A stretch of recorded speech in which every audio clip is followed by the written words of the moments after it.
And hello everyone, immortanG here, and welcome to another Call of the Wild theAngler video. And in this one, we'll be focusing on 3 big features that will be missing from the game at release. The first feature we'll be looking at is bottom fishing. So far, only 2 types of fishing have been confirmed for launch. Float fishing, using a bobber to float bait at a certain depth. And the second, spin casting, where one uses a variety of lures to lure fish in. Now, what hasn't been confirmed at the time of this video, though, is bottom fishing.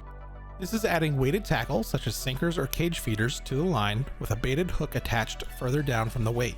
Currently, there is one bottom fish confirmed, catfish, for the Golden Ridge Reserve map, so it is yet to be seen if these types of setups will be included at launch or patched in at a later date. Not to mention the inclusion of fishing pole stands to have multiple lines out all at once, which is often used with float fishing as well. Now, the second missing feature at launch will be a trophy room, or something similar to what we see in their other hunter games.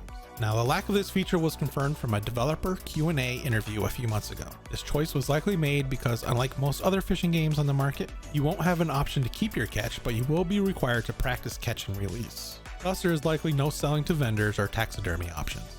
It is unclear if exceptions will be made for missions and challenges, or how in-game credits will be earned. One possible method is you'll gain credits with XP. Regardless, as a result, the only way to record your catch visually will be through the taking of post-catch screenshots. Now, I think a live aquarium or photo room option would be a pretty neat feature to see down the line, and be a way if you're co-oping with friends to show off all of your trophies.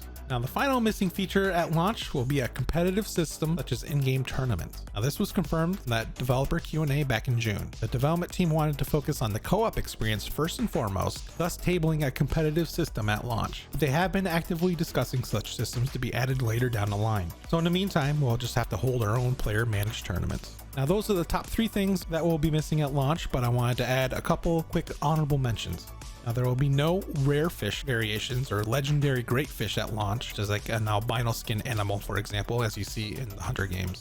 Secondly, there will be only one map at release, which doesn't quite affect me as I'm US based, but I'm sure all you non-North American viewers will be disappointed you can't angle the types of fish you are most familiar with in real life. However, I wouldn't be surprised if one of the first new maps will be from Europe or another part of the world, and released relatively quickly probably. That concludes my list.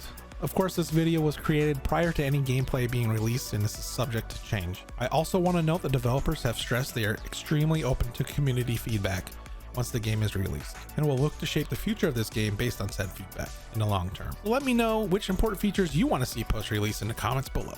Before you go, if you enjoyed this video, please smash that like button and hit that subscribe if you haven't already to get more future content on theAngler. And until next time, good fishing.